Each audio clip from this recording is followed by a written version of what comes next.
യേശുവിൻ്റെ കൂട്ടായ്മയിലെ സ്നേഹം നിറഞ്ഞ എല്ലാ പ്രിയ സഹോദരി സഹോദരങ്ങൾക്കും ദൈവാനുഗ്രഹം നിറഞ്ഞ നല്ലൊരു ദിവസം ആശംസിക്കുന്നു. ഇന്ന് നമ്മൾ ശ്രവിക്കുന്ന തിരുവചന ഭാഗം ജെറമ്യ പ്രവാചകൻ്റെ പുസ്തകം 49 അധ്യായം 39 തിരുവചനം. കർത്താവ് അരുളിച്ചെയ്യുന്നു, എന്നാൽ അവസാന നാളുകളിൽ ഏലാമിൻ്റെ ഐശ്വര്യം ഞാൻ പുനഃസ്ഥാപിക്കും. കർത്താവ് അരുളിച്ചെയ്യുന്നു.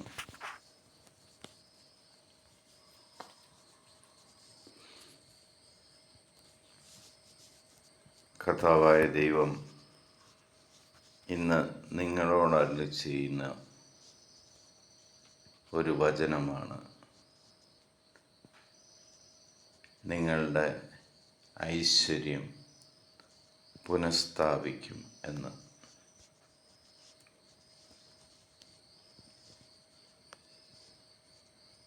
എന്നെ സഹായിക്കുവാൻ ആരുമില്ല, എനിക്ക് മാത്രം എന്താണ് ഇങ്ങനെ എന്ന് ചോദിക്കുന്ന, ഞാൻ തകർന്നുപോയി എന്ന് കരുതുന്ന എല്ലാവരോടും കർത്താവ് വളരെ വ്യക്തതയോടെ പറയുകയാണ്, നിന്റെ ഐശ്വര്യം ഞാൻ പുനഃസ്ഥാപിക്കും എന്ന്.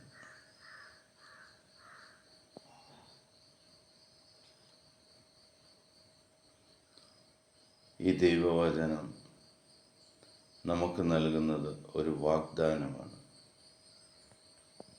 ആ വാഗ്ദാനത്തെ നമുക്ക് വിശ്വാസത്തോടെ ആമേൻ ചൊല്ലി സ്വീകരിക്കാം.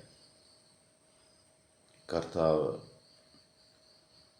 നമ്മുടെ ഓരോരുത്തരുടെയും ഐശ്വര്യം ഈ ദിവസങ്ങളിൽ പുനഃസ്ഥാപിക്കും എന്ന് ഉറച്ചു വിശ്വസിക്കാം.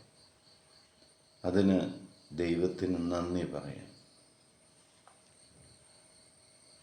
കർത്താവായ ദൈവമേ, നീ ഞങ്ങളുടെ ഐശ്വര്യം ഒരനുഗ്രഹമാക്കി പുനഃസ്ഥാപിക്കുന്നതിന് നന്ദി പറയുന്നു.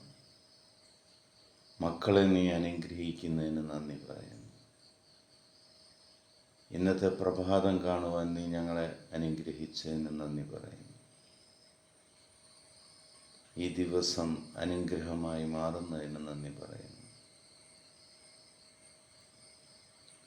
പിതാവായ ദൈവത്തിൻ്റെയും പുത്രനായ യേശുക്രിസ്തുവിൻ്റെയും പരിശുദ്ധാത്മാവിൻ്റെയും കൃപയും അനുഗ്രഹവും സമാധാനവും എപ്പോഴും നിങ്ങളുടെ കൂടെ ഉണ്ടായിരിക്കട്ടെ. ലോകത്തിലെ 830 കോടിയിലധികം വരുന്ന എല്ലാ മക്കളെയും ദൈവത്തിനായി ദൈവത്തിൻ്റെ തിരുഹൃദയത്തിലേക്ക് സമർപ്പിക്കാം.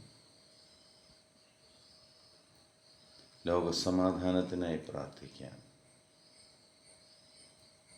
രാജ്യങ്ങളെ പൂർണ്ണമായി കർത്താവിൻ്റെ കരങ്ങളിലേക്ക് സമർപ്പിക്കാം. കുടുംബസമാധാനത്തിനായി നമുക്ക് പ്രാർത്ഥിക്കാം. ദൈവം എല്ലാ കുടുംബങ്ങളിലും ഐശ്വര്യം പുനഃസ്ഥാപിച്ചതിനെ ഓർത്ത് ദൈവത്തിന് നന്ദി പറയാം. എൻ്റെ കർത്താവും രക്ഷകനും നാഥനും ദൈവവുമായ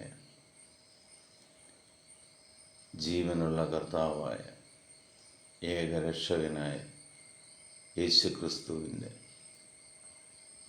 സർവശക്തൻ സർവാധിപനുമായ കർത്താവായ യേശുവിൻ്റെ സമാധാനം സന്തോഷത്തോടുകൂടി നിങ്ങൾക്ക് ഞാൻ പങ്കുവയ്ക്കുന്നു.